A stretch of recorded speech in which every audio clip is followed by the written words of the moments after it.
Sur le fonds pour les générations futures, hein, pas le fonds souverain dont a parlé Paul Néotine et qu'il n'a pas défini. Donc moi je m'en tiens au fonds pour les générations futures qui a été créé par le schéma minier et le code minier. Donc nous avons fait un certain nombre de propositions, notamment la création d'une redevance d'extraction, qui est une redevance domaniale, c'est-à-dire que chaque tonne de minerai qu'on extrait du sol calédonien, elle ne coûte rien à l'industriel, elle est gratuite. Donc il faut qu'elle puisse rapporter à la Nouvelle-Calédonie, puisque c'est une ressource qui est non renouvelable.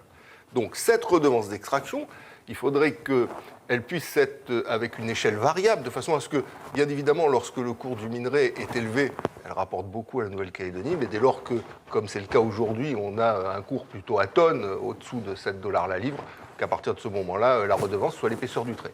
L'idée, c'est que cette redevance, elle soit affectée à un fonds pour les générations futures, de façon à faire deux choses. La première chose, c'est capitaliser, avoir une épargne intergénérationnelle de bons pères de famille, si on peut dire ça comme ça.